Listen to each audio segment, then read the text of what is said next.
someone would get a different plea offer who committed a crime, same crime, based on their race. What does that say to the victim?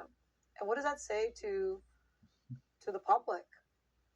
We're going to be tough on certain people and not others based on their skin color, which they can't control. It's an immutable characteristic. It's also subject to strict scrutiny, that kind of analysis. And so what I've learned since sending a letter to the Hennepin County prosecutor about her policy, saying we're opening up an investigation into a pattern and practice of illegal race-based discrimination in Hennepin County, is that this policy appears to already have been in place before she announced it. We have heard very troubling incidents of very lenient on crime plea agreements that appear to be racially motivated. And what I've also heard is that this sub rosa policy is happening in other jurisdictions as well. So, in my opinion, this is deeply troubling, and we will be investigating jurisdictions that are using race in sentencing. Because, look, there has been a time in our country, dark days, that precipitated the civil rights era, where people were treated differently because of their skin color.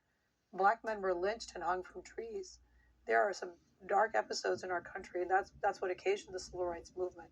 But turning that around on the other side doesn't correct the sins of the past. It simply perpetuates these wrongs against different people who don't deserve that. So we are going to look into that. I'm thinking back to your confirmation hearings, and I learned during that you're no stranger to this. Like your husband or then husband was actually shot by a racist, basically. Yes, that did happen to me. I was a newlywed, early '90s in New York City, and my then husband was a medical resident, and he was shot on a New York City bus coming back home to the Upper East Side. I was cooking dinner. I'll never forget that. I was cooking dinner. I had to turn off the stove and rush to the emergency room, and the Catholic priest who was on duty there said, "You need to get down here because he may not make it." So that was get down there, and I learned that he was shot by a racist who took issue with his turban and shot him, and then New York gave him a slap on the wrist for committing that crime that involved slurs about my husband's religion. It was quite shocking to me, and I then realized, okay, this is New York. Justice is different in New York than it is in some other places. It shouldn't be, but he got off lightly for what he did. In the realm of race, you've had some high-profile meetings, for example, with Jewish leaders, talking about the issue of anti-Semitism specifically. I see a lot of people thinking about this, and even some very well-meaning people, which seem to be well-meaning in many areas, not understanding why one would want to focus on anti-Semitism in particular at this time. And so my thought is, why don't I give you an opportunity to talk about that? Yes, you're right. There are many people who are questioning why this administration is focusing on this issue of anti-Semitism, but it's very simple to me. We're focusing on it because in 2025 in the United States, Jewish students on college campuses, some of the most elite campuses in America, are being prevented from attending their classes by their professors and their classmates. Janitors and workers on these campuses are being held hostage by violent activists on campuses. And there is a history of discrimination against Jews in our lifetimes, many of our lifetimes. In the modern era, not even 100 years ago, horrific crimes occurred, and these crimes are being perpetuated in many ways. And so some of the scars of the past are being brought up. Some of the imagery of the Holocaust is being used against today's 19 and 20-year-old Jewish students. And so speech is one thing, but when that speech begins to turn to action that interferes with the right of a student who's paying their tuition to get an education, that's illegal. And so we're glad to highlight and see that some campuses are getting it right. Another issue that you've been looking at is basically, let's say people that are seeking to stop women who are getting abortions at abortion clinics from doing so in different ways. Where's the line in terms of what sort of activity is reasonable? Well, so this is an interesting statute. It does cover abortion clinics, but it covers all clinics where people go to get reproductive advice, which includes pregnancy crisis centers. Okay. So where people might go to get advice on their choices of adoption or keeping the baby and, get some counseling perhaps. Under recent administrations, the huge emphasis has been on punishing nonviolent activity under the Biden administration outside abortion clinics. People have been arrested, prosecuted, and sent to jail for years for praying outside abortion clinics. My view is that doesn't meet the definitions in the statute. It doesn't stop people from going into an abortion clinic. It may make them think before they do, but I think that's protected speech, in my opinion. Now, there were very few prosecutions of actual violence against pregnancy crisis centers. By some counts, there have been 200 such incidents of violent attacks on pregnancy crisis centers over the last several years. And the Department of Justice has prosecuted a very small handful of those. The vast preponderance of the prosecutions have been against people of faith, pro-life activists, praying and counseling outside these centers. And so I think that there is a place under this FACE Act for prosecuting anybody who firebombs a healthcare facility or the home of a doctor. That's what the statute was originally intended for, and that's wrong. Harmeet, just one quick sec. We're going to take a break, and folks, we're going to be right back.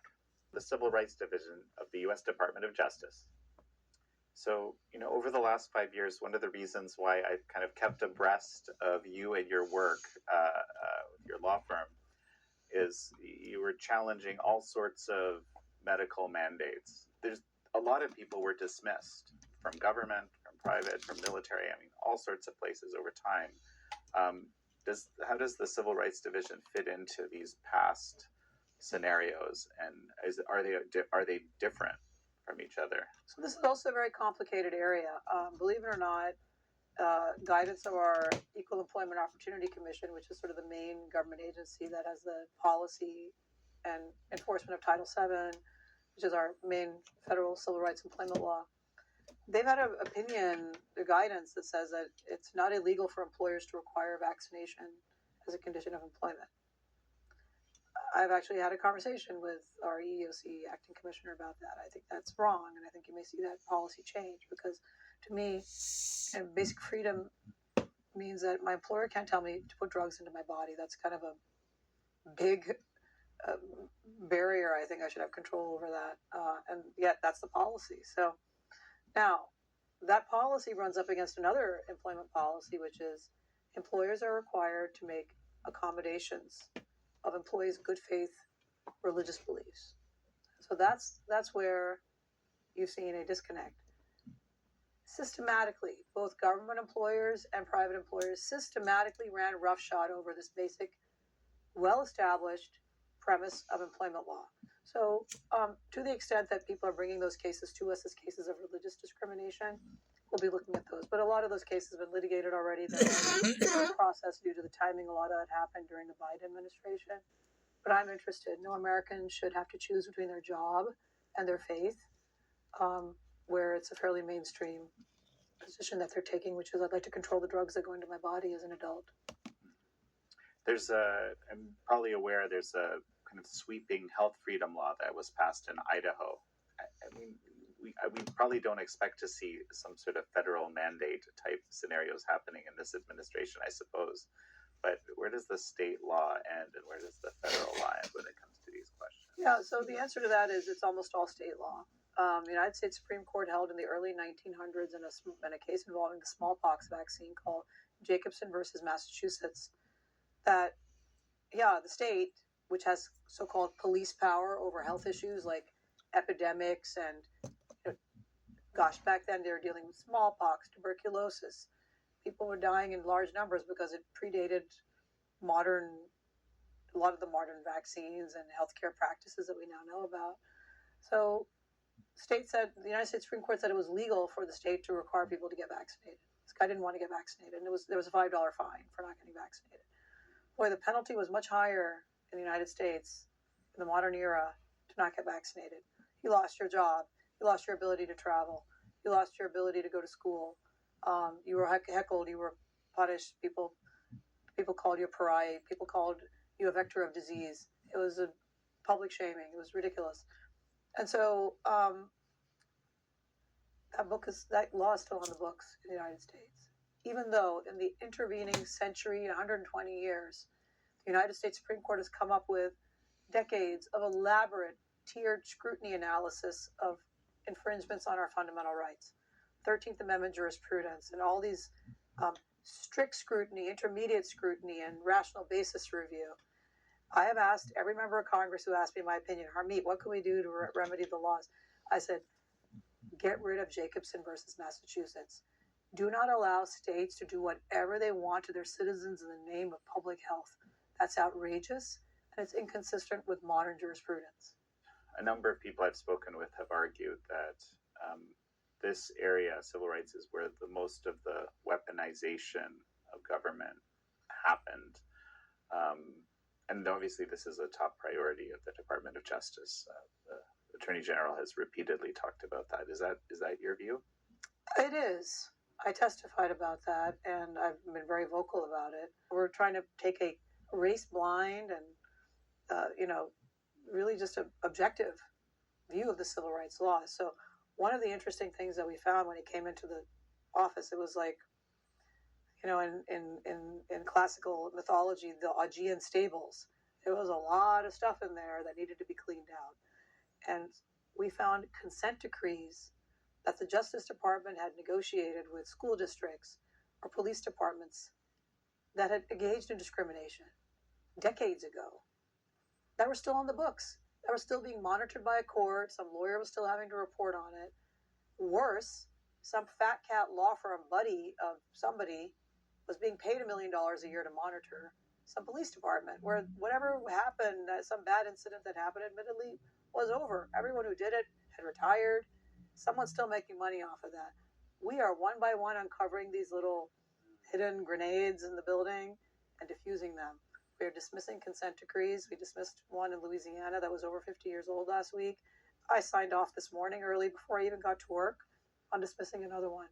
For the benefit of the audience, what is that consent decree? What does that mean exactly? Consent decree is basically a court-governed settlement agreement that has ongoing reporting obligations.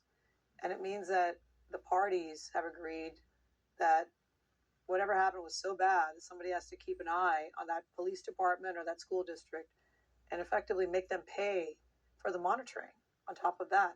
So they have to hire some poor school district that did something wrong 50 years ago, has to pay some law firm instead of paying for books or education or after school programs. It's ridiculous. So we want to let people off the hook where they've done the right thing. Now, there may be incidents. Consent decrees are a powerful tool where there's severe corruption, racism, discrimination. It does happen even today. Those are appropriate cases. What's not appropriate is to maintain these rent-seeking financial arrangements and court excuses to, have things on the docket beyond their normal life cycle. So we are reviewing. My order was review every consent decree, figure out whether it's needed or not, and if it isn't, dismiss it.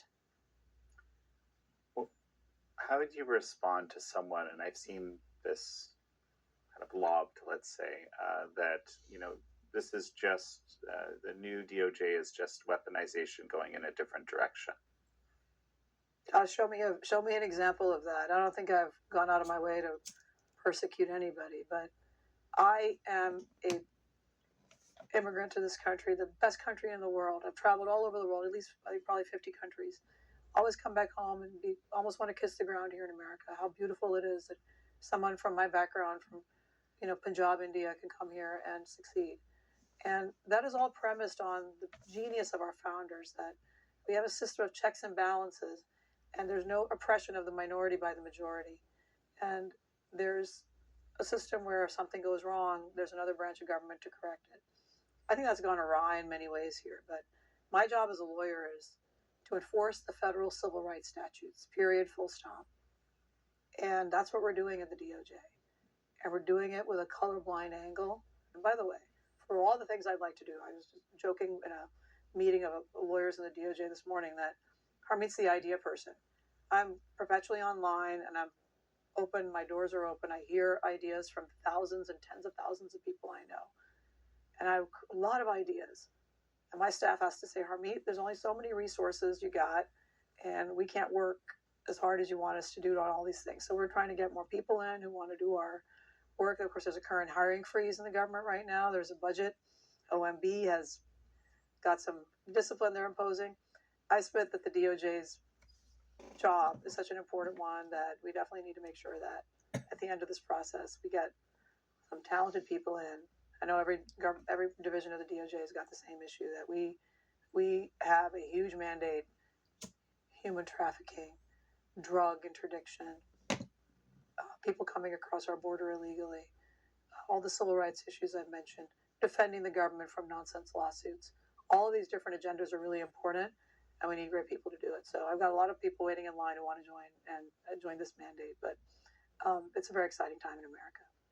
Well, Harmeet Dillon, it's such a pleasure to have had you on. Thank you so much for having me on.